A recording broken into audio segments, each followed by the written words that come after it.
मिलकर हाथ उठाकर तालियों की गूंज में इस्तेमाल कीजिएगा।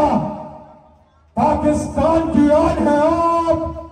मैं यहां से बोलूंगा, आप रिपीट करेंगे, सब मिलकर बुलाएंगे इमरान खान को। पाकिस्तान की आन है आप, पाकिस्तान की शान है आप, पाकिस्तान की जान है आप, इंपॉर्टेंट हुकूमत के लिए तूफान है आप, पाकिस्तान के कप्तान है आप, पाकिस्तान की पहचान है आप, पाकिस्तान के खान है आप, वज़ीर आज़म इमरान खान है आप। बिस्मिल्लाहिर्रहमानिर्रहीम। इय्याक नअबुदु व इय्याक नस्तईन। मेरे पाकिस्तानियों, मैं सबसे पहले तो अल्लाह का शुक्र अदा करता हूं कि उसने आपके दिलों में डाला कि हर किस्म की रुकावट के बावजूद आप इतनी तादाद में आज मीनार पाकिस्तान यहां आए और मुझे सुनने आए। और इंशाअल्लाह आज जो मैं आपसे बातें करूंगा, मैं आपको यह बताऊंगा कि हमने अपने मुल्क को किस तरह इस दलदल से निकालना है, जिस दलदल में एक साजिश के तहत हमारी हुकूमत गिराई गई और इस मुल्क के बड़े बड़े जुराइम पेशा लोगों को हमारे ऊपर मुसल्लत किया गया। तो मैं आज आपको अपना प्रोग्राम दूंगा, लेकिन उससे पहले मेरे पाकिस्तानियों, एक चीज तो वाज़ेह हो गई, जो भी आज पावर में बैठे हैं उनको आज एक पैगाम जाना चाहिए कि लोगों का जुनून रुकावटों से नहीं रुक सकता, कंटेनर्स नहीं रोक सकते।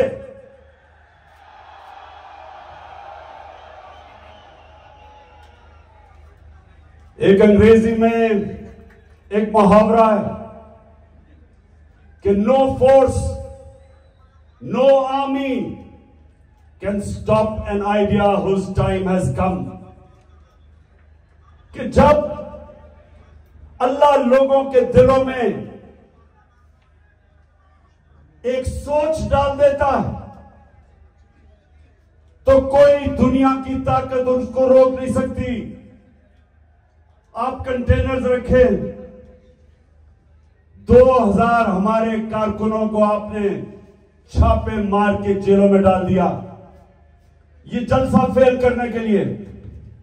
खौफ और हिरासा फैलाया हुआ, सारे रास्ते में कंटेनर्स रख दिए।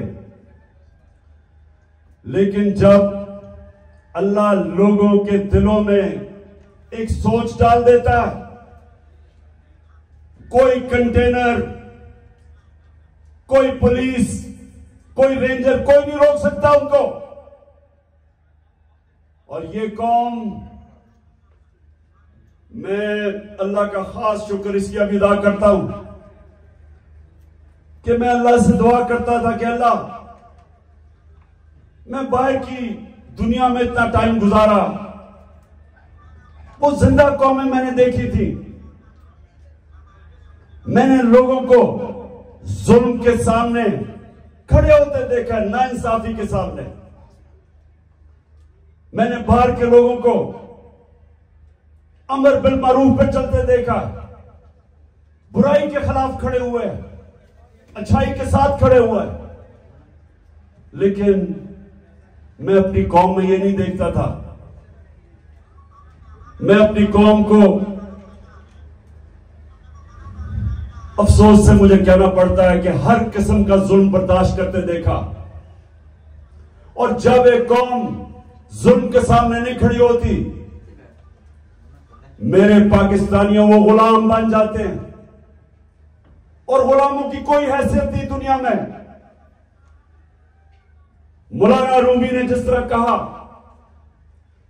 कि जब मेरे अल्लाह ने तुम्हें पर दिए हैं, क्यों चूंटियों की तरह रींग रहे हो? क्योंकि गुलाम रींगते हैं, आजाद इंसान ऊपर जाते हैं। इलामा इकबाल, शायद ही मुसलमान दुनिया में इस तरह का ज़हन आया हो।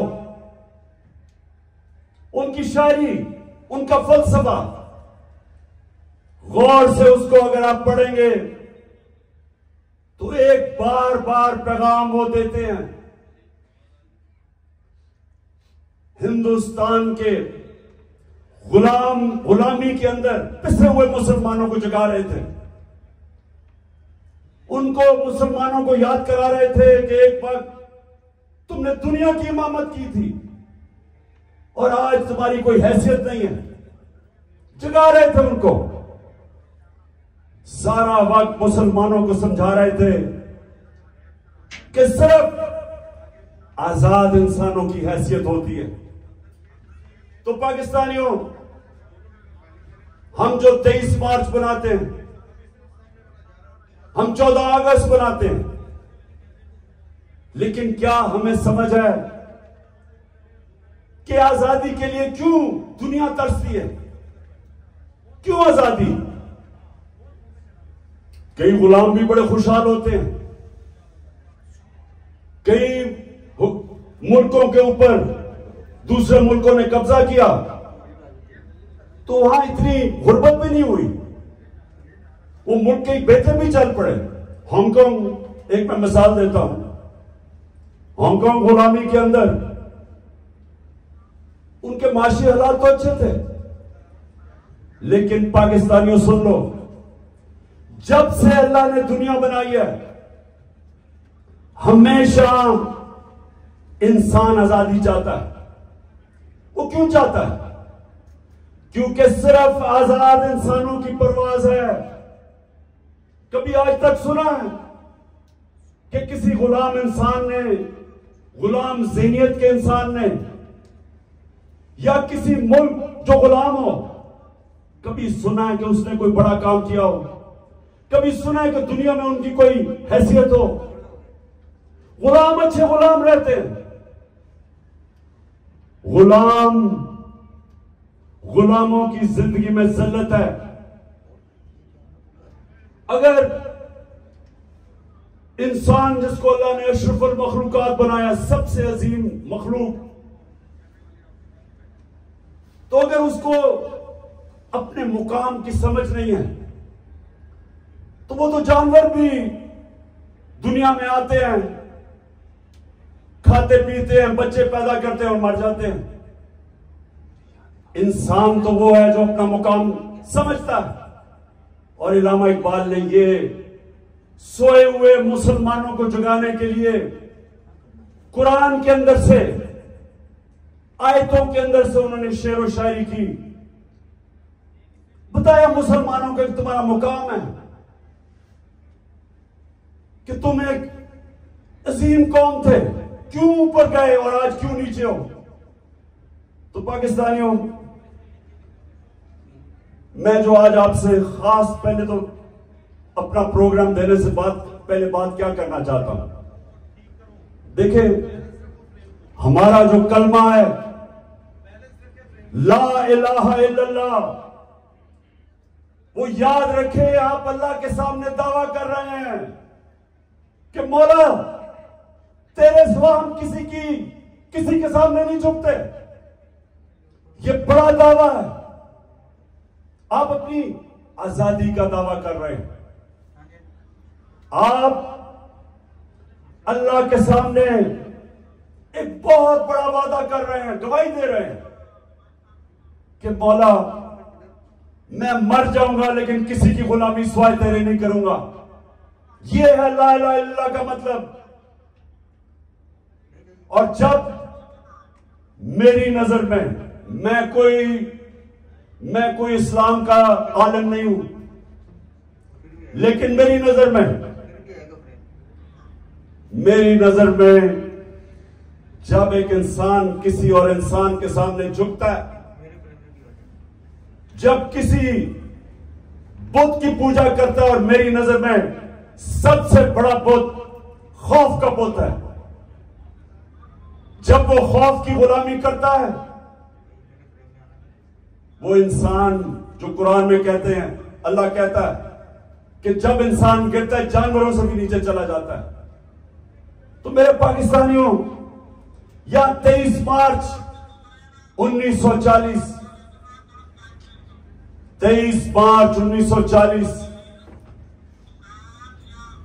मेरे सबसे पाकिस्तान के अजीम लीडर कायदे आजम, उन्होंने एक बहुत बड़े ख्वाब पाकिस्तान की रेजोल्यूशन पास की थी। मेरे वालिद इकरामुल्लाह खान न्याजी इसी मिंटो पार्क में वो सुन रहे थे, और वो भी इस ख्वाब की कि जी पाकिस्तान बनेगा। हालांकि तब कोई नहीं समझता था कि हमारा पाकिस्तान बनेगा। कायदे आजम जब पाकिस्तान में, जब अभी पाकिस्तान नहीं बना था, जब कराची में पाकिस्तान बनने से 3 हफ्ते पहले जब वो कराची आते हैं, तो अपने असिस्टेंट एडमिरल एहसन को कहते हैं, ये एडमिरल एहसन अपनी डायरीज में लिखते हैं, वो कहते हैं, कायदे आजम कहते कि मैं नहीं समझता था मेरी जिंदगी में पाकिस्तान बनेगा। बड़ा मुश्किल था ये मुल्क बनना, बड़ा ख्वाब था। तो आज हम अपने आप से पूछें कि क्या इस पाकिस्तान के लिए यह कुर्बानियां दी थी लाखों लोगों ने। हम जब बड़े हो रहे थे तो नहर के ऊपर जब हम रहते थे, वहां मेरी वालदा बताती थी कि जब पार्टीशन हुई तो जो कत्लेआम हुई बॉर्डर के ऊपर, कहती वहां औरतें आई होती थी, 10-15 औरतें इकट्ठी, आदमी कितने सारे आदमी कत्ल हो गए। सारा कोई कहानी थी कि जी मेरी बेटी जो लेके उठा के ले गए, बच्चे मार दिए। यानी ऐसी दर्दनाक कहानियां थी कि किस खून की कुर्बानी से यह मुल्क बना था। और वो सब आते थे कि जी एक ख्वाब लेके आए थे पाकिस्तान का। तो हमें आज मेरे पाकिस्तानियों पूछना चाहिए अपने से कि किधर हम गलत गए, क्या वजह है कि ये वो एक अजीम मुल्क नहीं बन सका। तो मैं आज आपको सबसे पहली बात ये बताता हूं, इसलिए नहीं बना कि हम कभी आजाद ही नहीं हुए। अंग्रेज तो चला गया, लेकिन जो हमारे मुल्क के ऊपर मुसल्लत हो गए लोग, उन्होंने तो कभी आजाद नहीं किया पाकिस्तान को। और आजादी होती क्या है? एक तो होती है कि हिंदुस्तान से अंग्रेज चला गया, हम आजाद हो गए, पाकिस्तान बन गया।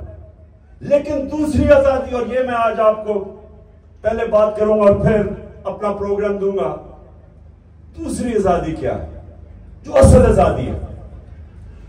असल आजादी आपको इंसाफ देता है। एक कौम को असल आजादी तब मिलती है जिस कौम में कानून की हुक्मरानी होती है, जिधर इंसाफ होता है। और इंसाफ का क्या मतलब? कि जिधर ताकतवर और कमजोर कानून के सामने एक बराबर, जिधर कानून कमजोर आदमी को ताकतवर से तहफ्फुज देता है। जब एक माशरे के अंदर एक मुल्क का कानून एक कमजोर को ताकतवर से तहफ्फुज देता है, वो इंसानों को आजाद कर देता है, और वही आजाद इंसान मुल्क को उठा देते हैं। तो जो आजादी हमें रूल ऑफ लॉ से मिलनी चाहिए थी, कानून की हुक्मरानी से जो आजादी मिलनी चाहिए थी, वो नहीं मिली। क्यों नहीं मिली? पहले मार्शल लॉ आ गया। मार्शल लॉ का मतलब यह कि आपका आइन खत्म हो गया। जो ताकतवर है वो फैसला करेगा कि कौन सा कानून पे वो चलेगा और कौन से पे नहीं चलेगा। तो मार्शल लॉ आ गया। शुरू में जी लोगों ने बड़ा कहा कि हमारे मुल्क के हालात बड़े बुरे थे, सियासतदान तो काम के नहीं थे, तो चले जी ठीक है, मार्शल लॉ आ गया, हमें खतरा था हिंदुस्तान से। उसके बाद जैसे पॉलिटिक्स वापस शुरू हुई, हमारी बदकिस्मती है कि जो हमारे डेमोक्रेट्स आए उन्होंने भी कभी कानून की हुक्मरानी नहीं की, वो खुद अपने आप को कानून के ऊपर कर दिया। जब मार्शल लॉ आता था कानून खत्म, आइन खत्म। लेकिन जब हमारे लोग जो डेमोक्रेट्स अपने आप को कहते थे, उन्होंने भी कानून को नहीं चलने दिया, अपने लिए एनआरओ ले लिया, बाकियों को चोरों को बेशक पकड़ो लेकिन हम कानून से ऊपर है। तो जब कानून की हुक्मरानी नहीं आई पाकिस्तान में, लोग तो आजाद नहीं हुए, तो यहां जंगल का कानून रहा है। जो ताकतवर है वो जो मर्जी कमजोर के खिलाफ करे, वो कमजोर बेचारा बेबस है, क्योंकि मुल्क का कानून उसकी हिफाजत ही नहीं करता और इसलिए लोग गुलाम रहते हैं। आज आप अपने पाकिस्तानी जो यहां से गए हैं बरतानिया, जो यूरोप गए हैं, जो पाकिस्तानी मुल्क से बाहर गए हैं, उन मुल्कों में जिधर हकीकी जमहूरियत है और हकीकी आजादी है, पूछे उनसे कि क्या उनके मुल्क में कब्जा ग्रुप होता है? कब्जा ग्रुप वो होता है जो ताकतवर कमजोर की जमीन पे कब्जा करता है और कानून बेबस होता है। जिस मुल्क के अंदर ताकतवर कमजोर के ऊपर जुल्म कर सके, उनको बनाना रिपब्लिक्स कहते हैं। और जो मुल्क खुशहाल है, जिधर हम कोशिश करते हैं यहां से लोग वीजा लेके जाने के लिए, वह क्या फर्क है? उधर एक लफ्ज इस्तेमाल आजकल हो रहा है, level playing field. Level playing field का मतलब यह नहीं है कि इमरान खान के हाथ पीछे पाल लो और दूसरे को सारा इंतजामिया सारी उसकी मदद करे और तब इलेक्शन लड़ाओ। लेवल प्लेइंग फील्ड का मतलब होता है कि कमजोर और ताकतवर कानून के सामने बराबर। इसलिए वो माशरे खुशहाल है। हमारा मसला क्या है? हमारा मसला ये है कि हमारी बदकिस्मती है। बेचारे गांव के अंदर जाओ, वो बेचारा आम आदमी थाना कचहरी पटवारी वो ठोकरे खाता फिरता है। इंग्लैंड के अंदर, यूरोप में क्यों नहीं थाना कचहरी पटवारी? वहां क्यों नहीं है? क्योंकि इंसाफ है।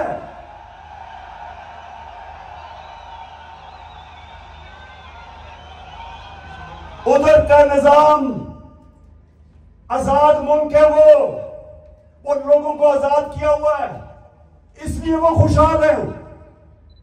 वहां बेचारा, मैं गांव में अब मियां वाली में जब मैं गया पहली दफा, आज से 26 साल पहले पॉलिटिक्स के लिए, तो मुझे पहली दफा समझ आई कि बेचारा क्यों गरीब आदमी जकड़ा हुआ है, कमजोर आदमी। उसके घर चोरी हो, ताकतवर चोरी करवा दे, उसी के ऊपर पर्चा कर दे पुलिस, वो बेचारा ठोकरे खाता फिर रहा है। आजकल तो मैं अदालतों में जा रहा हूं तो मेरे ऊपर, आपको पता है या नहीं कि मेरी क्या करूं, सेंचुरी तो हो गई है मेरी, अब मैं 150 पे जा रहा हूं। 143 केस हो गए हैं। तो वो बेचारे, अब मैं देखता हूं कि शुक्र अल्लाह ने मुझे कम से कम वकील दिए, मेरी पार्टी के वकील है जो साथ जाते हैं। वो बेचारा गरीब आदमी क्या करे? उसके ऊपर आप केस डाल दें, वो दहशतगर्दी का केस, 40 दहशतगर्दी के केस है मेरे ऊपर, 40। तो सोचे वो बेचारा गरीब आदमी, उसका मुखालिफ हो, उसकी जमीन पे कब्जा कर रहा हूं, कुछ भी हो, उसके ऊपर केस डाल दे, वो सारी जिंदगी बेचारा तबाह हो जाता है। ये है गुलामी। सिंध में जाए, जो सिंध के अंदर जुल्म है आप अंदाजा ही नहीं कर सकते।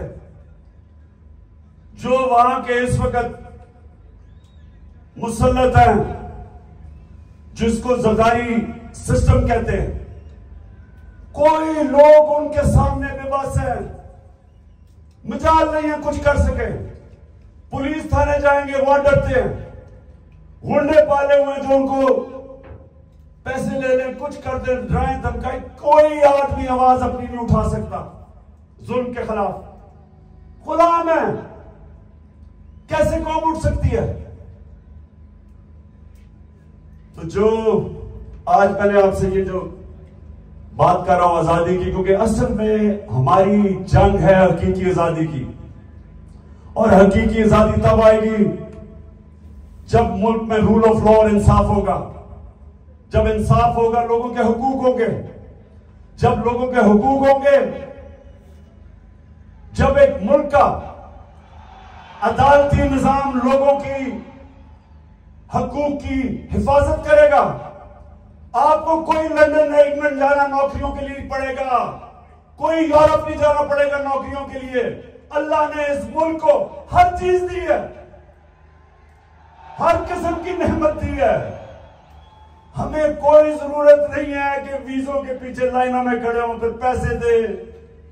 बेचारे वो पाकिस्तानी, में तो खैर सब पे भी दिल रोता है, लेकिन जो पाकिस्तानी, कितने लोग हमारे डूबे हैं कि रात में वो छोटी सी किश्तियों के अंदर किसी तरह यूरोप में घुसते घुसते, हमारी बेचारी हॉकी प्लेयर वो जा रही थी कि किसी तरह वो यूरोप चली जाए, वो बेचारी डूब गई और लोगों के साथ।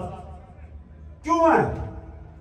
इसलिए नहीं कि पाकिस्तान में वसाइल की कमी है। मैं 3.5 साल जब प्राइम मिनिस्टर रहा हूं, मुझे खुद हैरत होगी कि अल्लाह ने इस मुल्क को क्या क्या नेमतें बख्शी हैं। लेकिन जब कानून ही नहीं है, जब इंसाफ ही नहीं है, जब जिसकी लाठी जिसकी भैंस, जब ताकतवर जो मर्जी करे, वो मुल्क कैसे उठ सकता है? कौन सी आप इकोनॉमिक पॉलिसी लेके आएंगे उस मुल्क में जिधर इंसाफ ही नहीं है, जिधर कॉन्ट्रैक्ट एनफोर्समेंट नहीं है, जिधर रूल ऑफ लॉ नहीं है? आप जो मर्जी कर रहे हैं, उस मुल्क की किस्मत तो तबाही है। इसीलिए हजरत अली ने फरमाया था कि कुफर का निजाम चल जाएगा, लेकिन जुल्म का निजाम नहीं चल सकता। मैं एक तारीख का तालिब इल्म हूं। मैंने शुरू में जैसे मैं प्राइम मिनिस्टर बना, मैंने अपनी कौम को समझाने की कोशिश की कि मेरा जो अल्लाह है,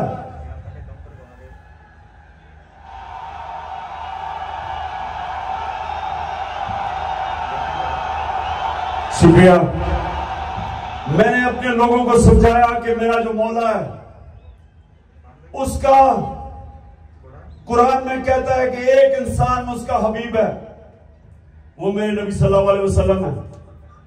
और वो कुरान में हमें हुक्म करता है अल्लाह कि उनकी जिंदगी से सीखो।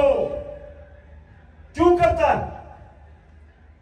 क्योंकि दुनिया की तारीख में कभी कोई इंसान को इतनी कामयाबी नहीं मिली, दुनिया की तारीख में कोई इतना बड़ा लीडर नहीं आया जो मेरे नबी सल्लल्लाहु अलैहि वसल्लम, उनके करीब कोई नहीं आया और ना आ सकता है, चाहे आप मुसलमान हैं या नहीं। किसी इंसान ने वो अचीव नहीं किया। तो जब अल्लाह का हुक्म है कि उनकी जिंदगी से सीखो, तो उनकी जिंदगी एक तो उनके अमाल है, लेकिन मदीना की रियासत उनकी सुन्नत है। और अल्लाह जब हमें हुक्म देता है कि वो जो रियासत बनाई थी मदीना की, दुनिया की इमामत की उन लोगों ने, वो क्या चीज थी, वो क्या असूलों के ऊपर वो खड़ा किया था मदीना की रियासत, कि वो अरब जिनकी कोई हैसियत नहीं थी, ये जरा जो आप में से तारीख जानते हैं जरा ये याद रखें। मैं बार बार लोगों को समझाता हूं कि 625 जंगे बदर, 625 जंगे बदर 313 लड़ने वाले थे। ये जरा गौर करिए, तारीख का हिस्सा है ये, जो वर्ल्ड हिस्ट्री है उसके अंदर ये डॉक्यूमेंटेड है। 11 साल के बाद 636, 11 साल पहले मदीना में 313 और उसके बाद 2 जंगों में खंदक और ओहद के अंदर बाल बाल उमा बची, बाल बाल बचे मुसलमान। लेकिन 636 जो वो उस वक्त की दुनिया की सुपर पावर थी, रोमन एम्पायर, बेजेंटाइन एम्पायर, वो 636 में यारमुक की जंग में घुटने टेक देता है सिर्फ 11 साल के बाद। ये तारीख है। और दूसरी सुपर पावर जो पर्शियन एम्पायर था वो 637 में कुदसिया में घुटने टेक देता है। तो मैं आज अभी भी हैरत होती है कि क्यों नहीं हम सीख रहे कि वो क्या असूल थे कि उन्होंने उन अरबों की हैसियत नहीं थी, 2 सुपर पावर्स थी, उन्होंने दुनिया की इमामत की। सबसे पहले मदीना की रियासत में उन्होंने जो असूल खड़ा किया था, अदल और इंसाफ। उन्होंने लोगों को इंसाफ देकर आजाद किया था, गुलामी से आजाद किया था। जब इंसाफ मिला उन लोगों को, इंसान बराबर हो गए कानून में। हजरत अली रज़ी अल्लाह ताला खलीफा वक्त एक यहूदी से काजी केस उनके खिलाफ फैसला कर देता है कि बेटे की गवाही नहीं मानता। यह मुसलमानों का इंसाफ था। आज की दुनिया में मुझे बताएं, अपने मुल्क को तो छोड़े ना, मैं बात कर रहा हूं जो मगरबी मुल्क अपने आप को इंसाफ के आज हमारे से बहुत आगे समझते हैं, क्या वहां भी हो सकता है आज ये क्या अक़लियत वो एक खलीफा वक्त से केस जीत जाए, और वो भी हजरत अली रज़ी अल्लाह ताला उनका मुकाम, क्योंकि इंसाफ था। मेरे नबी सल्लल्लाहु अलैहि वसल्लम कहते हैं कि मेरी बेटी भी चोरी करेगी तो उसको सजा मिलेगी। हजरत उमर, बेटा जब उनका कानून तोड़ता है कोड़े मार लगाते हैं उसको, कोई कानून के ऊपर नहीं था, इंसाफ था। एक हजरत उमर के दौर में वाकया हुआ, एक शहजादा मुसलमान हो जाता है, खाना काबा का तवाफ कर रहा होता है, एक गुलाम का पैर आ जाता है उसके चोगे पे, वो मारता है उसको, गुलाम को। गुलाम जाके हजरत उमर को बताता है, हजरत उमर उस शहजादे को बताते हैं कि तुमने ये किया था। हाँ, उसने कहा इसकी जुर्रत है। गुलाम को कहते हैं वापस मारो इसको। वो शहजादा दीन छोड़ के चला जाता है, लेकिन ये चीज कायम हो जाती है कि कानून के ऊपर कोई नहीं है। तो पाकिस्तानियों, अपनी तारीख से सीखो, सीखो। और ये जो आज जो आप यहां आए हैं, मैं आज आपको उस नए दौर की तरफ लेके जा रहा हूं कि जब तक इस मुल्क में कानून की हुक्मरानी नहीं आएगी, हमारी जिंदगी में जिल्लत है। वो प्राइम मिनिस्टर भीख मांग के फिर रहे, ठोकरे खा रहा है।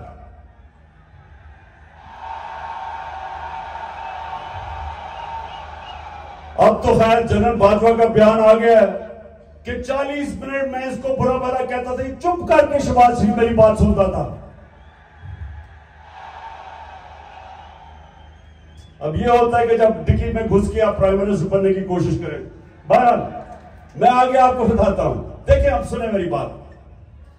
देखिए, आप हिंदुस्तान की तारीख देखें, जब दिल्ली की सल्तनत थी 350 साल, जो हुक्मरान जिसके दौर में इंसाफ था वहां खुशहाली थी, जो जालिम था वहां कैद भी पड़े। तारीख उठा के देख लें। जब शेर शाह सूरी जो हिंदुस्तान का बहुत ही अजीम लीडर था, वो कैसे ऊपर आया था? उसके बाप की एक जागीर थी, उसको कहा वो जागीर संभालो बिहार के अंदर। उसने जागीर को एक मिसाल बना दिया। कैसे? कानून की हुक्मरानी कायम करके सारे बड़े बड़े डाकुओं को उसने मार दार के भगा दिया, अमन कायम कर दिया। सारे इर्द गिर्द से जो ताजर थे वो सारे उधर पहुंच गए, वो खुशहाल हो गया। सबसे ज्यादा खुशहाल उसकी जागीर हो गई, उधर से वो उठा। तो जब विंस्टन चर्चिल, जब दूसरी जंग अजीम में तबाह हो रहा था बरतानिया, तो उससे जब लोगों ने आके पूछा कि जी हम बच जाएंगे, हिटलर की फौजें पहुंच गई हैं, यूरोप फतह कर लिया है, या बमबारी हो रही, क्या हम बच जाएंगे? तो चर्चिल ने कहा कि क्या हमारी अदालतें इंसाफ दे रही हैं? जब उन्होंने कहा हां, तो कहता कोई ताकत नहीं हमें हरा सकती। तो मेरे पाकिस्तानियों ये याद रखें कि जो जुल्म का निजाम है, ये आप फैसला करने के आपने उसका मुकाबला करना है। तो मैं अब आपको बताना चाहता हूं कि ये जो जुल्म का निजाम मौजूदा पाकिस्तान में वो है क्या। जरा अब मैं थोड़ी एक दो वीडियोस आपको दिखाऊंगा ताकि आपको पता चले कि यहां किस किस्म का जंगल का कानून है आज, या जंगल का कानून है, या कोई किसी को परवाह नहीं है कि कानून मुल्क का है या क्या है। जो दिल करा जिसको पकड़ा उठा लिया। 2000 हमारे कारकुनों को उठा लिया इन्होंने, रातों को गए, घरों से उठा लिया। वो बेचारी डॉक्टर रुबीना अपनी क्लिनिक में बैठी थी, उसको उठा के ले गए। वो मैं भी आपको बात में आता हूं। पहले मैं जरा आपको बताना चाहता हूं कि ये हुआ क्या हमारे साथ। पहली दफा 25 मई में हमने एक मार्च की इस्लामाबाद, 3 मार्चेस पीडीएम के लोगों ने मेरी दौर में की थी। एक एफआईआर नहीं कटी, कोई रुकावट नहीं थी, बल्कि तो मैंने कहा था आप मार्च करें, मैं आपके लिए खाने खुने का बंदोबस्त करूंगा।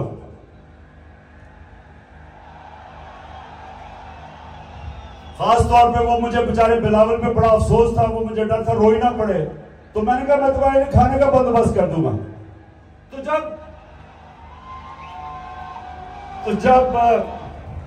जब 25 मई को हमने मार्च की, लोगों के घरों में घुस के 3-3 बजे पुलिस ने लोगों को उठाया, पकड़ के ले गए लोगों को। वो हमने जो कभी तसव्वुर नहीं किया पाकिस्तान में होगा। वहां जाके इन्होंने जो शेलिंग की, जो उन्होंने लोगों से जुल्म किया, औरतें बच्चे, वो सारी हमारे पास डॉक्यूमेंटेड है। फिर अब इस साल आ जाए 8 मार्च को हमने परमिशन लेके अपनी इलेक्शन की रैली शुरू की, जमान पार्क से शुरू करनी थी। जरा ये अब गौर से सुने हुआ क्या। पुलिस हमें परमिशन देती है,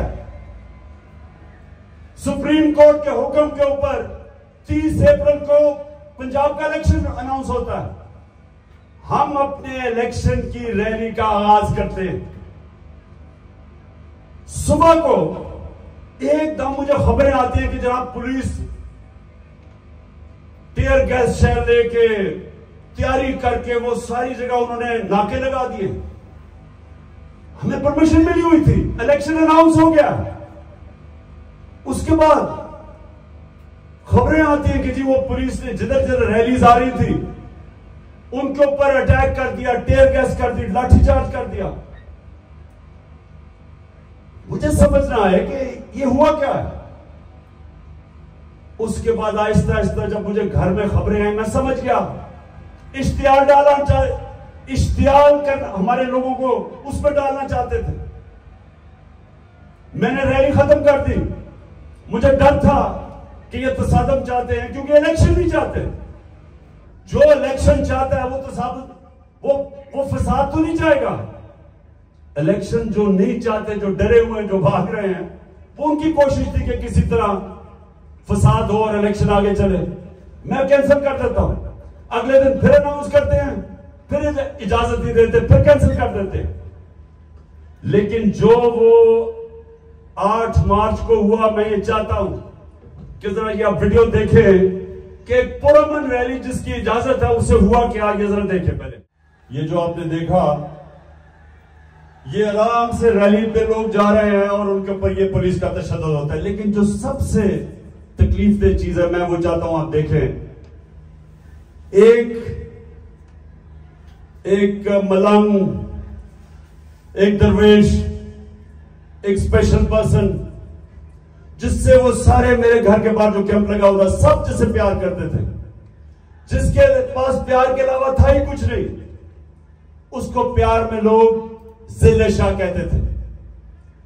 अब जरा एक वीडियो देखें जिले शाह की, ताकि आपको समझ आए कि वो किस तरह का इंसान था। इसको उन्होंने उठाया और लोगों को भी पकड़ा, इसको उठाया। और मेरे ख्याल में इन दरिंदों को समझ नहीं आई कि वो स्पेशल चाइल्ड है। इन्होंने उसको मारा होगा, उसने आगे से इस तरह की बातें की, तो उसके पास तो वो तो एक जुनूनी आदमी था, अपनी दुनिया में रहने वाला। इन्होंने उसके ऊपर तशद्दुद किया। पोस्टमार्टम रिपोर्ट के मुताबिक 26 जगह इन्होंने उसको तशद्दुद किया और उसको मारा। उसके जो जख्म थे वो सारे सोशल मीडिया पे थे। और जिले शाह को उन्होंने मार के सड़क के किनारे फेंक दिया। और ये बेगैरतों ने सिर्फ ये नहीं किया, उसका कत्ल का केस मेरे पे डाल दिया कि इमरान खान ने कत्ल कर दिया। और ये मैं पाकिस्तानी हूं, आपको बताऊं, किसी आजाद मुल्क में ये नहीं हो सकता। ये सिर्फ गुलाम मुल्कों में होता है, जिधर उनको उस मुल्क का कानून जिनकी हिफाजत नहीं करता, ताकतवर ऐसी हरकतें करता है। ये सारे पाकिस्तान में आज कमजोर लोगों से होता है, उन पे जुल्म भी होता है और बच्चे भी उन पे कटते हैं। ये जिले शाह को जिस बेदर्दी से उन्होंने कत्ल किया, मेरे पाकिस्तानियों, मैं तो अल्लाह के सामने ये वादा कर बैठा हूं कि अल्लाह मुझे जिंदगी दे, जिन्होंने इसको कत्ल किया था, इनको इस मुल्क में कानून के तहत, वैसे नहीं, दिल तो मेरा करता है वैसे ही इनको बंदोबस्त करूं, लेकिन कानून के तहत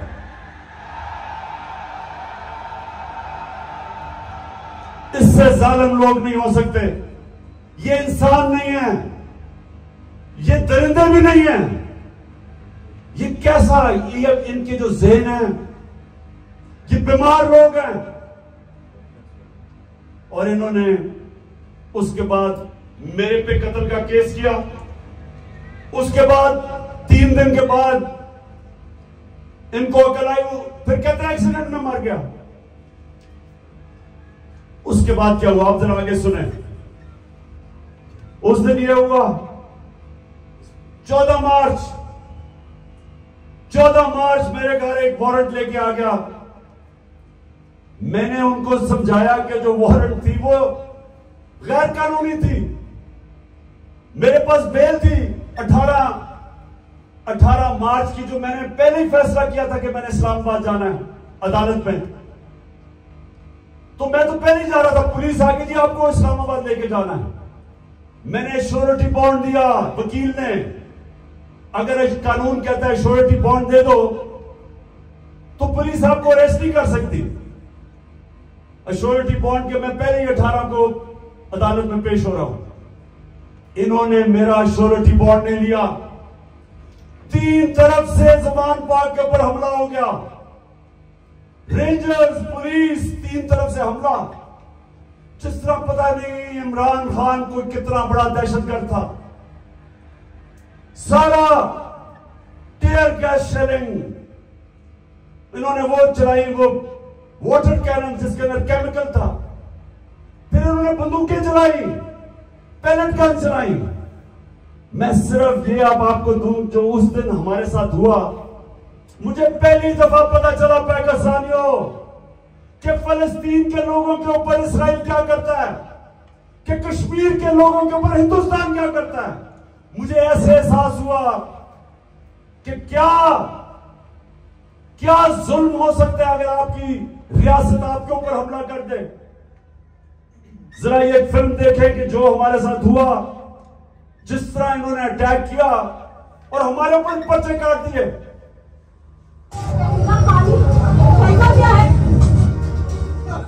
अगर आप फ्रांस में देखें, वह लोग मुजाहरे कर रहे हैं पेंशन्स के ऊपर।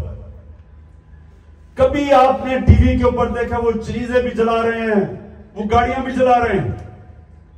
कभी आपने देखा कि पुलिस उनके ऊपर फायरिंग कर रही है या रेंजर्स? कभी आपने देखा कि उनके लोगों को अफवाह करके लेके जा रहे हैं गैर, और फिर तशद्दुद कर रहे हैं उनके ऊपर? कभी फ्रांस के अंदर ये नहीं होगा, क्योंकि वो लोग आजाद हैं, उनका कानून उनकी हिफाजत करता है, उनको इजाजत देता है कि पुरअमन एहतजाज करो। और हम तो एहतजाज भी नहीं कर रहे थे। लोग क्यों मेरे घर के बाहर आए? क्योंकि लोगों को पता था कि ये मुझे अरेस्ट जो करने आए हैं वो गैर कानूनी है, और लोगों को यह भी पता था कि ये जेलों में डाल के तशद्दुद करते हैं। सारे लोगों को पता था कि जो आजम स्वाति से क्या किया, जेल में डाल के कपड़े उतारे, तशद्दुद किया एक 75 साल आदमी को। कोई शर्म नहीं इनको आई। क्या पाकिस्तान का आईन राइट टू डिग्निटी देता है? किसी को इजाजत नहीं देता कि किसी को नंगा करके उसको जलील करो, उसकी वीडियो बनाओ। उससे पहले शहबाज गिल, उसको उठा के ले गए, 2 दिन उसको पकड़ के उल्टा लटकाया, उसको नंगा किया, उसके ऊपर हर किस्म का तशद्दुद किया। फिर सोशल मीडिया के लड़कों को पकड़ के ले गए। कितने लड़कों को लेके गए, उनके ऊपर यही उन्होंने किया। पता नहीं इन बेगैरतों को नंगा करने का क्या शौक है।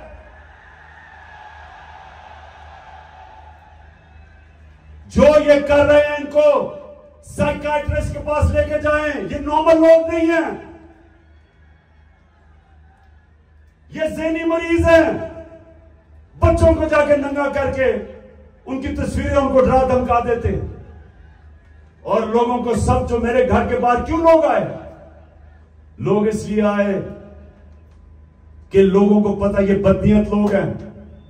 ये जो फैसले कर रहे हैं कि उसको पकड़ के लेके जाओ, जब पता था कि मेरी बेल है और गैर कानूनी चीज पे कोई केस मेरे ऊपर नहीं है, हर दूसरे दिन कोई नया केस आ जाता है। क्या कौम 50 साल से मुझे जानती है? क्या कौम मानेगी कि इमरान खान दहशतगर्द है? 40 दहशतगर्दी के केस है, कत्ल का केस है, दीन मजहब का केस है, तौहीन मजहब का, गद्दारी का केस है। जो लोग इस मुल्क से पैसा लूट के बाहर गए वो तो फैसले कर रहे हैं आज। जिन लोगों ने फौज के खिलाफ वो मेमो गेट के अंदर जरदारी ने जो अमेरिकनों को कहा कि हमारी फौज से बचा लो, वो आज फैसले कर रहे मुल्क के। उधर नवाज शरीफ जिसने डॉन लीग्स के अंदर जो उसने अपनी फौज की शिकायतें कर रहे हैं हिंदुस्तान को, वो आज फैसले कर रहा है। और इमरान खान जिसका जीना मरना पाकिस्तान में है, जिसकी ना कोई बहुत प्रॉपर्टी ना दौलत, सब कुछ बेच के आज अपने मुल्क में ले आया है, उसको गद्दार बना दिया।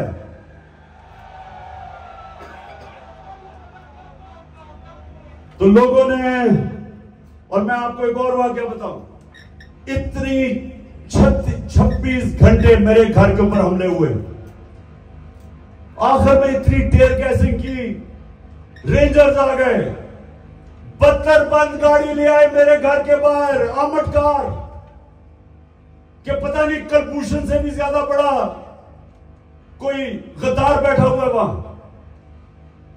तो आखिर में लड़के थक गए, वो सारे डरे हुए थे कि इनकी नियत ही नहीं ठीक। पहले इन्हीं लोगों ने तो पहले मुझे कत्ल करने की कोशिश की है, अब यही लोग अब मुझे जेल में लेके जाएंगे, सब डरे हुए थे। तो मैंने जब सुबह आखिर में इन्होंने एक इतनी बड़ी वारदात की जो आर्मर्ड कार के साथ आ गए, तो मैंने उनको सबको कहा, 50 लड़के रह गए थे, मैंने उनका देखो बात सुनो, मैं यहां खून नहीं चाहता, तो मैं अपना बैग पैक किया हुआ था, मैं मैं जा रहा हूं, मैं अपने आप को हिरासत में देने लगा हूं क्योंकि मैं नहीं चाहता आपका किसी का खून हो। वो सामने लेट गए, उन्होंने कहा हमने नहीं चाहते देना कि ये आपको मार देंगे। और जो इन्होंने किया, हमारे लोगों को जिस तरह उठा के तशद्दुद किया, वो ठीक कह रहे हैं। ये जो आज पाकिस्तान में हो रहा है ये तो कभी हुआ ही नहीं है। 2000 लोग हमारे उठाए इन्होंने, और कैसे लोग उठाए, अजहर मशवानी, सोशल मीडिया का बेचारा नौजवान, उसको पता ही नहीं कि किधर उठा के ले गए। उसके मां बाप की मुझे मैसेजेस आ रही हैं कि जी वो मेरा बेटा किधर गया, उसकी बहनें कर रही हैं, भाई आए हैं। उसको हसन न्याजी, मेरा भांजा, इंग्लैंड से बैरिस्टर बन के आया कि जी मैं पाकिस्तान की खिदमत करूंगा, वो बेल लेके आया, उसको उठा के ले गए। और क्योंकि वो मेरा भांजा था, उसके ऊपर उन्होंने तशद्दुद किया। वही उन्होंने जो किया कि उसको जलील करने के लिए जो सबसे करते हैं, बेगैरत लोग कि शर्म नहीं आती कि आप उनके कपड़े उतारें और आप उनको जलील करें। जलील तो आप हैं, अल्लाह कभी जलील नहीं होने देता किसी को, उसके हाथ में इज्जत और जिल्लत है। पहले इन्होंने वो अशरफ शरीफ, मैं तो उसको सलाम करता हूं कि पाकिस्तान की तारीख में इस पाए का जर्नलिस्ट, इन्वेस्टिगेटिव जर्नलिस्ट आए नहीं कभी। वो आदमी जिसकी कोई कीमत नहीं थी, जमीर की कीमत नहीं थी, खौफ को काबू पा चुका था। धमकियों के बावजूद वो खड़ा था राय हक पे, मुल्क से बाहर गया, कत्ल करवा दिया। साबिर शाकिर मुल्क से बाहर है, डॉक्टर पीरजादा वो मुल्क से बाहर है। जो आदमी इमरान खान की कोई पॉजिटिव चीज उसके पीछे पड़ जाते हैं। बोल चैनल, उसके सरबराह को पकड़ के जेल में डाला, तशद्दुद किया। ARY के ऊपर पूरा जोर लगाया हुआ कि इमरान खान को ना दिखाओ। सिर्फ जो इनके बिके हुए पालतू चैनल्स, उनको सारा वो चले, जो प्रोपेगेंडा इमरान खान वो ठीक है, लेकिन जो थोड़ी पब्लिसिटी देते जो सहाफी, सोशल मीडिया, उनके पीछे पड़ जाते हैं। कब पाकिस्तान में इस तरह की सख्ती थी? और कोशिश किसी तरह कर रहे हैं कि लोगों के ऊपर इतना खौफ तारी हो जाए, लोग इतना डर जाएं कि लोग इन जालिमों को कबूल कर लें। तो मेरा आज अपनी सारी कौम को पैगाम है ये कि देखें, ये जो खौफ है, मैं जो नजर देख रहा हूं अपने मुल्क में, उन्होंने आज भी कहा कि जी दहशतगर्दी होगी, सिक्योरिटी, मैं देख रहा हूं इतनी ख्वातीन आई हुई है, उसके बावजूद क्योंकि खौफ के ऊपर काबू पा लिया है, कौम आजाद हो रही है। और ये कौम जिस तरफ अब निकल गई है, कोई लोग जो ऊपर समझता है कि इनको गुलाम बना सकता है, उसको गलतफहमी में नहीं रहना चाहिए। ये अब वो कौम, और इंशाल्लाह उस रास्ते पर निकल गई है जो एक बड़ा अजीम ख्वाब पाकिस्तान का था। पाकिस्तान का अजीम ख्वाब सिर्फ आजाद पाकिस्तानी बना सकते हैं, गुलाम नहीं बना सकते। तो मैं पहले तो मैं और भी बता दूं कि मुझे इतना अफसोस है जिस तरह के लोगों को पकड़ा। आमिर मुगल हमारा, उसके बच्चों को ले गए, वो हमारा कारकुन इस्लामाबाद में बच्चे पकड़ के ले गए उसके। ये कब हुआ? और सिर्फ सारों को डरा धमका रहे हैं इनका ख्याल था कि आज कोई आएगा नहीं मीनार पाकिस्तान में, कि डर इतना हो गया, लोगों को डर हो गया। मैं फिर से आपको सलाम करता हूं और आपका शुक्रिया अदा करता हूं। अच्छा जी, मैं अब दूसरी चीज पे आता हूं।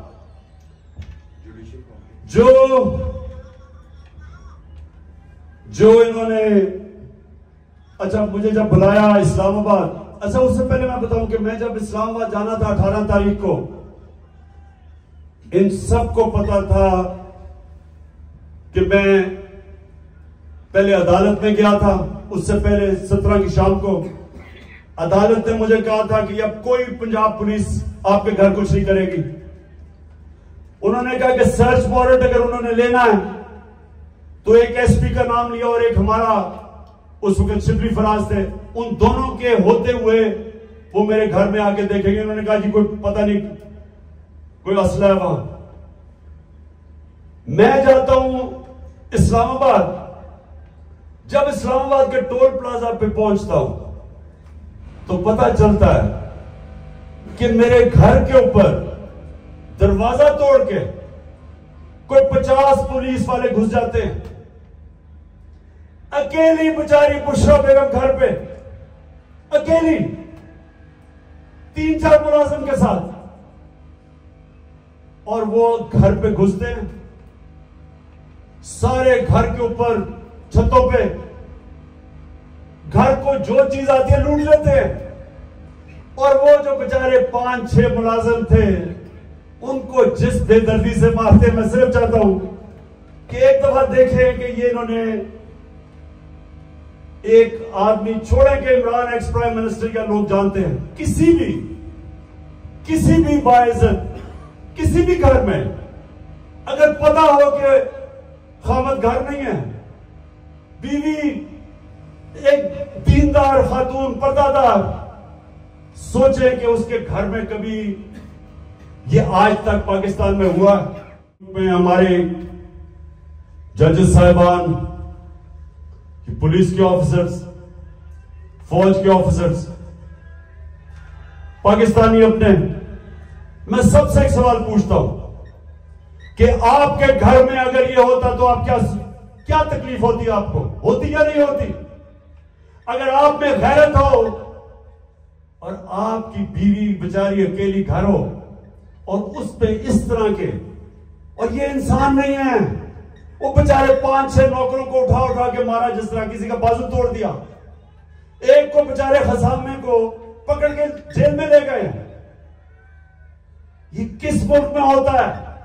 ये किसी आजाद मुल्क में नहीं हो सकता। जिन मुल्कों के अंदर कानून होता है, इंसाफ होता है, किसी पुलिस की जरूरत नहीं है ये करने की। तो अगर ये मेरे घर पे कर सकते, किसी के घर पे भी ये इस तरह अटैक कर सकते हैं। इसका मतलब कि या तो जंगल का कानून है, अगर आपके पास ज्यादा ताकत है आप कुछ भी कर दे। मैं पहुंचता हूं इस्लामाबाद, अब ये भी सुने, मुझे नहीं पता था कि इन्होंने प्लान बनाया हुआ है। मैं समझा मुझे पकड़ने अरेस्ट कर लेंगे, मुझे नहीं पता था कि वहां मारने का प्रोग्राम बनाया हुआ है। मैं वहां से जब जुडिशियल कॉम्प्लेक्स पे गया, सारे रास्ते टेर गैस हैं कि किसी तरह इमरान खान अकेला हो जाए, लोग इसके साथ ना हो। लोग आके घरों से लोग निकल के साथ चलना शुरू हो गए, उनके ऊपर टेर गैस हैं। अब मैं आखिर में पहुंचता हूं अपनी हाजिरी लगाने के लिए अदालत में। 5 घंटे लगते हैं मुझे टोल प्लाजा से इस्लामाबाद से जुडिशियल कॉम्प्लेक्स, जो 20 मिनट का रास्ता था, सारा रास्ता पुलिस और रेंजर्स कि जिस तरह कालपुशन से भी बड़ा, जिस तरह मैंने कहा कोई दहशतगर्द आ रहा है। 40 मिनट में बाहर खड़ा रहता हूं और जब बाहर पहुंच रहा होता हूं तो ऊपर से पुलिस पत्थर फेंक रही होती है, लोगों को इश्तियाल दे रही होती है कि किसी तरह वहां तसादम हो, और तसादम के अंदर इमरान खान को कहें जी वो मुर्तजा भुट्टो टाइप कत्ल हो गया। जरा ये सोचे कि कभी किसी पाकिस्तान के पॉलिटिकल पार्टी के हेड से हुआ ये। अब पहले तो आप जुडिशियल कॉम्प्लेक्स से देखेंगे पुलिस पत्थर मार रही है, गाड़ी के सामने पुलिस देखे और वो मारना शुरू कर देती है। और फिर हमारा एक पीटीआई का एक कारकुन आता है मेरी गाड़ी में और वो अंदर से आता है, कहता है जल्दी से निकलें, यहां अंदर सारा नामालूम अफराद कब्जा करके बैठे हुए हैं, सीटीडी की वर्दियों में वो हैं और उनका कोई और, उनके अज़ाइम कुछ और हैं और अल्लाह बचाने वाला है कि हम बिल्कुल ठीक टाइम पे वहां से निकलते हैं। जब निकलते हैं तो आईजी इस्लामाबाद पुलिस वालों को गालियां निकालते, तुमने निकलने क्यों दिया? ये हो रहा है आज मेरे साथ। वापस आता हूं, पता चलता है जी एक और ऑपरेशन की तैयारी हो गई है। 1000 रेंजर तैयार बैठे हुए हैं क्योंकि पुलिस अब झिझक रही है ज़मान पाक पे अटैक करने के लिए, तो 1000 रेंजर तैयार किए हुए हैं ज़मान पाक को फतह करने के लिए। तो वो मुझे पता चलता है, मैं टीवी पे आके लोगों को बताता हूं प्लान क्या है। प्लान तो मुझे अंदर से पता चलता है। जिस तरह जब मुझे कत्ल करने लगे थे तो मैंने 1.5 महीना पहले सारी कौम को बताया था कि इन्होंने दीनी इंतहा पसंद के नाम पे वारदात कर रही है, और वही हुआ। तो फिर मुझे तो अंदर से इंफॉर्मेशन थी कि इन्होंने क्या करना था। तो बहरहाल अब मैं आगे चलता हूं। जो 30 अप्रैल का इलेक्शन उन्होंने डिले किया, ये कौम जरा गौर से सुन लो। आप ये जो मुल्क में अब जंगल का कानून आ रहा है और तकरीबन आ गया, ये जो इन्होंने किया कि जब आइन कहता है कि 90 दिन में इलेक्शन होगा, जब पाकिस्तान का सुप्रीम कोर्ट कहता है कि 30 अप्रैल को पंजाब का इलेक्शन है, तो किस मुंह से इलेक्शन कमीशन ने कहा कि जी अक्टूबर में इलेक्शन होगा? हमारे पास जी कहते पैसे नहीं है। तो मुझे ये इलेक्शन कमीशन मुझे ये बताए कि मुल्क का तो तुमने वैसी तबारियां निकलता जा रहा है, तो अक्टूबर में किधर से पैसे आएंगे? तो इसका मतलब तो इलेक्शन होंगे नहीं। कभी इस तरह का सुना है किसी महज़ब माशरे में कि आइन कह रहा है कि इलेक्शन होंगे और ये कहते हैं पैसे नहीं है जी इसलिए इलेक्शन नहीं? झूठ बोला कि जी IMF कह रहा है। IMF ने तस्दीक की कि हम नहीं कह रहे। तो कोशिश क्या है इनकी? इलेक्शन से भागो, अगर आइन तोड़ना पड़ता तो तोड़ो। किसी तरह इमरान खान इलेक्शन के में जीत के इक्तदार में ना आ जाए, बस ये 1 पॉइंट एजेंडा है। उसके लिए हम अदालत में जा चुके हैं और मैं आज सारे पाकिस्तान की लीगल कम्युनिटी को यहां से अपील कर रहा हूं कि ये वो वक्त आ गया कि आज आपने स्टैंड ना लिया, अगर आज आप आइन के साथ ना खड़े हुए तो उसके बाद मुल्क में कानून खत्म। जो ताकतवर जाएगा वही कानून होगा। जब वो फैसला करेगा कि इलेक्शन है तो तब इलेक्शन होगा। तो पाकिस्तानियों, हमने सबने पाकिस्तान के सुप्रीम कोर्ट के साथ खड़ा होना है, हमने पाकिस्तान के आइन के साथ खड़े होना है। मुझे सारे हाथ खड़ा करके बताएं कि आप खड़े होंगे पाकिस्तान के आइन के साथ, सुप्रीम कोर्ट के साथ। मैं सिर्फ माशरत के ऊपर 2-3 चीजें कहना चाहता हूं, क्योंकि 6 लोग आटे की लाइनों पे खड़े होकर बेचारे जान बहाक हो गए। मैं सबसे पहले सवाल पूछता हूं कि अगर आपने आटा बांटना है तो क्या यह तरीका है कि इस तरह लोगों को जलील खड़ा करके जिल्लत देके कभी इस तरह भी आटा बांटा जाता है? हमने अपने एहसास प्रोग्राम में 14,000 रुपया जो स्टाइपेंड दिया था गरीब लोगों को, स्कूलों के अंदर बुलाया, मुहज़्ज़ब तरीके से बिठाया, उनको आराम से इज्जत से पैसे दिए, इस तरह जलील नहीं किया।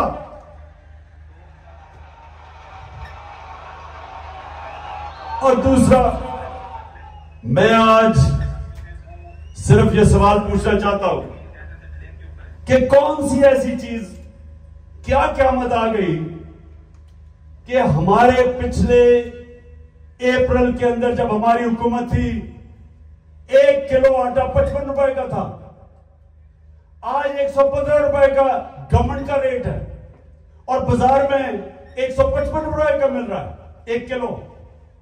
क्या हुआ? कौन सी क़यामत आ गई कि 3 गुना ज्यादा आटा बढ़ गया?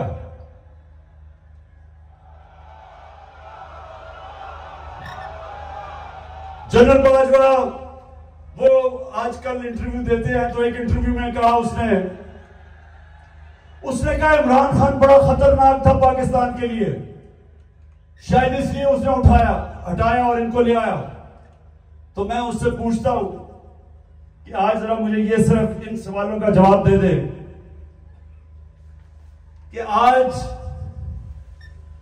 पहले मैं तेल पे आता हूं, आज दुनिया की आलमी मार्केट के अंदर जो तेल बिक रहा है वो $70 से $75 इस पे तेल बिक रहा है। हमारे दौर में 110 से $115 पे था। अब मुझे ये बताएं कि हम तो 150 रुपए लीटर डीजल और पेट्रोल तकरीबन 150 रुपए का बेच रहे थे। आज क्या हो गया है? आज मुझे बताएं कि 293 रुपए का डीजल और 272 रुपए का पेट्रोल, तो दुनिया में तो तेल तकरीबन आधा हो गया। तुम हमें यह समझाएं कि आटा भी इस मानों पे। आज जो पाकिस्तान की जो हर हफ्ते वीक ऑन वीक जो कहते हैं एसपीआई जो महंगाई है वो 47% पे पहुंच गई है। सारे पाकिस्तान के महंगाई के रिकॉर्ड टूट गए। हिंदुस्तान, जब हमारी हुकूमत थी तो हिंदुस्तान में महंगाई 5.5% थी, पाकिस्तान में 10% के करीब थी। तो आज ये बताएं कि हिंदुस्तान में तो महंगाई गई है 6.5% और पाकिस्तान में पहुंच गई है 31%। 3 गुना ज्यादा महंगाई हो गई है। तो लोगों से पूछे, तनख्वाहदार से पूछे कि उनके ऊपर क्या हुआ।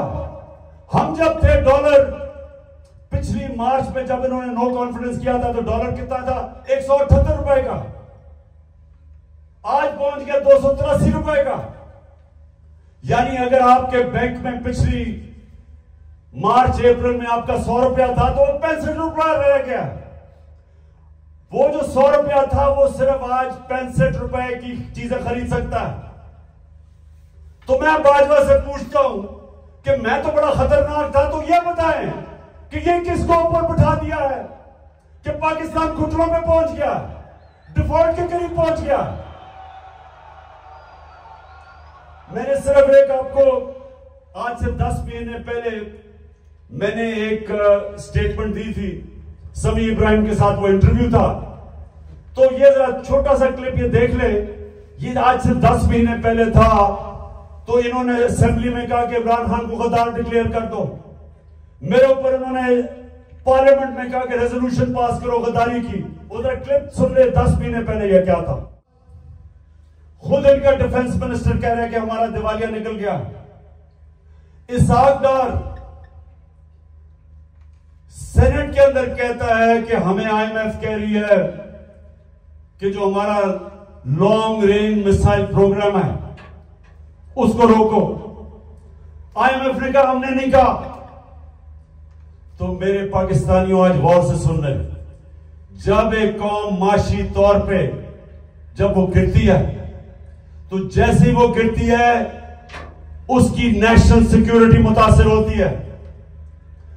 जब सोवियत यूनियन दुनिया की दूसरी बड़ी ताकत, सबसे बड़ी फौज, लेकिन जब माशी तौर पे वो गिरा तो वो टूट गया। हम भी आज उधर खड़े हैं। अगर हमने अभी, जो मैं ये अब अगली बात आपसे करना चाहता हूं कि अगर मैं अपनी इस्टेब्लिशमेंट इस सारे पाकिस्तानियों को बताना चाहता हूं कि अगर अभी हमने इस मुल्क को ना संभाला, ये सबके हाथ से निकल जाएगा। मैं आज अभी आपको अपना प्रोग्राम देने लगा हूं 10 पॉइंट का कि मैं आगे क्या, कैसे अपने मुल्क को निकालना है। तो मैं उससे पहले मैं आज पाकिस्तान की इस्टेब्लिशमेंट से सवाल पूछता हूं कि मुझे यह बताएं कि यह तो वाज़ेह है, आपने फैसला किया हुआ है कि इमरान खान के ऊपर लकीर डाली हुई है, हमने जी इमरान खान को जीतने नहीं देना, ये सारा ड्रामा, सब कुछ, इलेक्शन डिले, ये सारा जो मेरे घर के ऊपर वारदात, लोगों को पकड़ा जा रहा है, मकसद एक है कि इमरान खान को हमने इक्तदार में नहीं आने देना। तो मैं आपसे पूछता हूं कि अगर चले ना आने दें, लेकिन अपना बताएं कि आपके पास कोई प्रोग्राम है? क्या आपके पास कोई प्रोग्राम है मुल्क को इस तबाही से निकालने का? क्या कोई रोड मैप है? मैं चैलेंज करता हूं कि ये जो ऊपर लोग बैठे हुए हैं, इनका कोई, ना इनके पास कोई अहलियत है, ना इनके पास नियत है। इन लोगों के तो सारे पैसे बाहर पड़े हैं। ये तो पाकिस्तान से जब मसला आता है ये बाहर भाग जाते हैं। तो इनके पास, अगर आप कोई समझते हैं कि ये मुल्क को संभाल सकेंगे जिस तेजी से हम नीचे जा रहे हैं, तो ये तो नहीं होने लगा। तो क्या आपके पास अगर और कोई प्रोग्राम है तो बताएं। अगर आप मुझे आज ये कह दें कि हमारे पास ये प्रोग्राम है, इससे मुल्क उठ जाएगा और इसलिए इमरान खान आपको नहीं आना चाहिए, मैं कहूंगा ठीक है, मैं अपने मुल्क के लिए पॉलिटिक्स कर रहा हूं, मुझे कोई क्या दे सकता है कोई, तो मैं ठीक है, लेकिन मुझे बताएं कि क्या प्रोग्राम है, क्योंकि मुझे पता है किसी के पास कोई प्रोग्राम नहीं है। प्रोग्राम आप भी है, मैं आपको बताने लगा हूं क्या है पाकिस्तान को। जिधर आज पाकिस्तान पहुंच गया, कोई आसान रास्ता नहीं है इसको इस मुश्किल से निकालने का।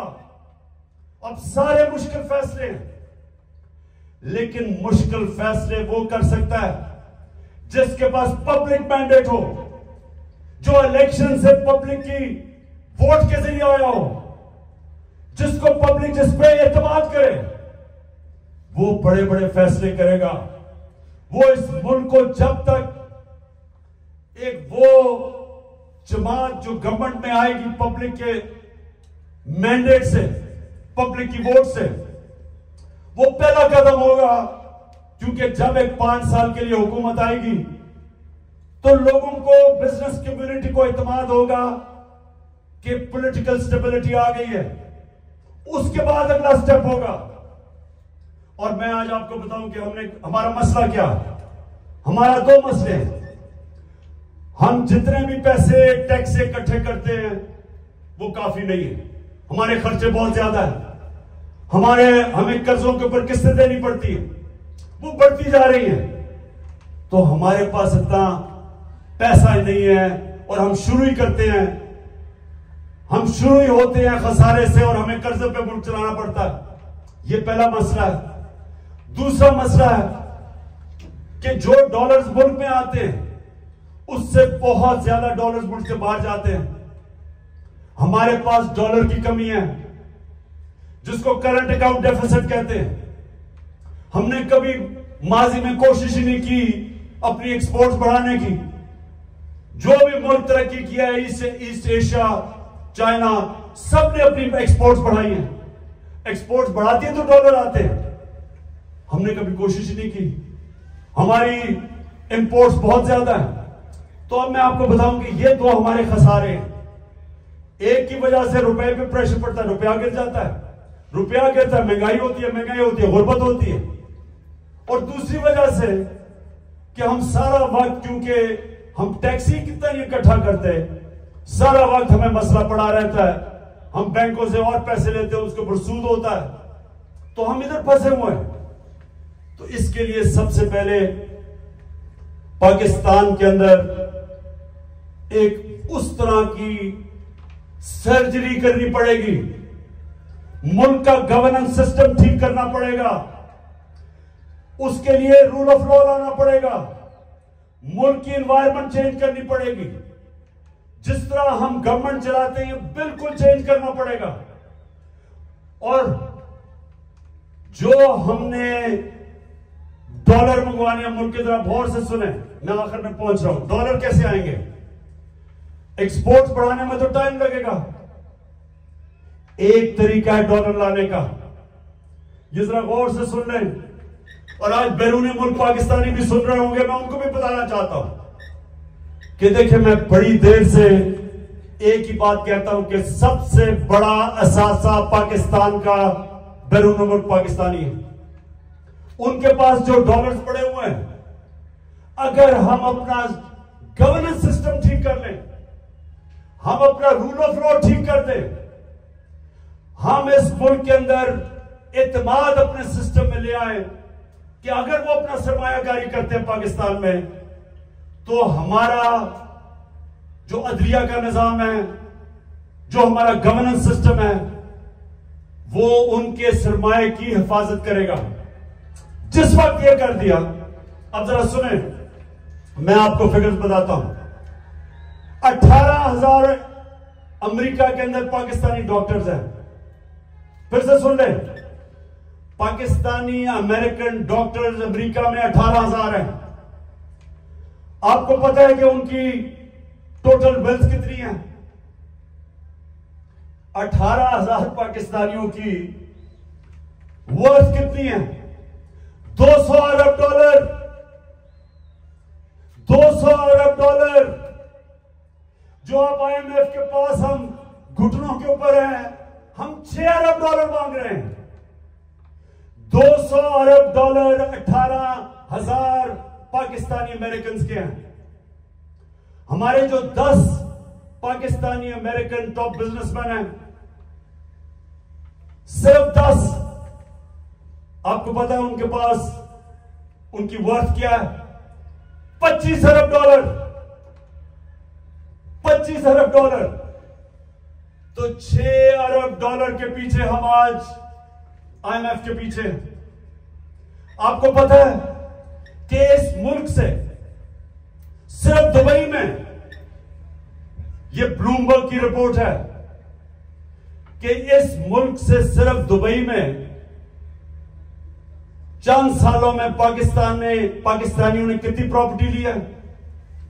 10.4 अरब डॉलर। यह ब्लूमबर्ग की रिपोर्ट है। तो पाकिस्तानी अमीर हैं, मुल्क गरीब है।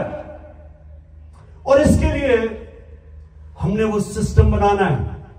जब तक वो माहौल नहीं बनेगा जिसको एनेबलिंग एनवायरनमेंट कहते हैं, हम इनका पैसा नहीं ला सकते। ये अभी तक सिर्फ प्रॉपर्टी में पैसा लेते हैं, प्लॉट्स लेते हैं, लेकिन जब तक वो सरमायाकारी पाकिस्तान में नहीं करेंगे, हम इसी तरह ही घुटनों के ऊपर रहेंगे। जिस वक्त हमने अपना सिस्टम ठीक कर लिया और उन्होंने सरमायाकारी शुरू कर दी पाकिस्तान में, आप यकीन करें कि वो उनको देखते हुए सारी दुनिया से सरमायाकारी आएगा। यहां जो चाइना कैसे ऊपर गया? चाइना ने सबसे पहले अपना सिस्टम ठीक किया। उसके बाद जो बैरून मुल्क चाइनीज थे वो वापस आए, उन्होंने सरमायाकारी की। जब सरमायाकारी शुरू हुई तो वो इस तरह है कि जिस तरह शहद के ऊपर मक्खियां आती हैं, सारी दुनिया से सरमायाकार आ गया। 30 साल में चाइना किधर का किधर पहुंच गया, क्योंकि उधर लीडरशिप समझी कि जब तक हम अपने मुल्क का जो सरमायाकारी का माहौल है वो ठीक नहीं करेंगे तो सरमायाकारी नहीं आने लगी। तो पाकिस्तान में तो सरमायाकारी आती नहीं है, क्योंकि प्लॉट बेचारा ओवरसीज पाकिस्तान लेता है, उसमें भी कब्जा हो जाता है। वो कौन फैक्ट्रियां लगाएगा यहां? तो ये मैं सबसे पहले कि हमने ओवरसीज का पाकिस्तानियों का पैसा लेना एक प्लान बनाया हुआ है हमने, कैसे उनकी इन्वेस्टमेंट लेके आनी है। तो ये पूरा एक प्लान बनेगा कि कैसे गवर्नेंस सिस्टम ठीक करनी है। 3.5 साल में हमें पड़ी, शुरू में तो मैं समझ ही नहीं थे कि क्या हालात है। तो इंशाल्लाह एक तो वो पहले, फिर दूसरा, हमने पाकिस्तान के अंदर लॉन्ग टर्म, मिडिल और लॉन्ग टर्म प्लानिंग। एक्सपोर्ट्स, एक पूरा मुल्क को लगाएंगे एक्सपोर्ट्स के ऊपर। एक्सपोर्टर्स को वीआईपी बनाएंगे। जो मुल्क में डॉलर चीजें बेच के डॉलर लेके आएगा उनके लिए सहूलतें देंगे। हमने दी थी और इसकी वजह से हमारी रिकॉर्ड एक्सपोर्ट्स थी जब हमारी गवर्नमेंट गिराई गई है।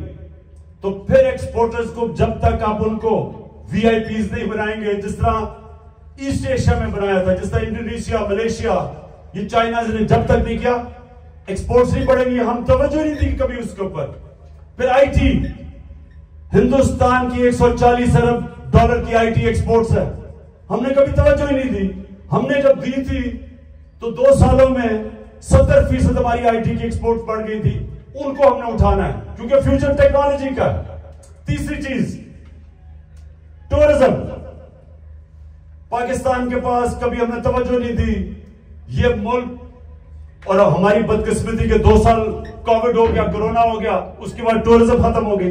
तो इंशाल्लाह पूरा मेरा प्लान है कि इस बार इंशाल्लाह अल्लाह ने मौका दिया, कैसे टूरिज्म उठाएंगे।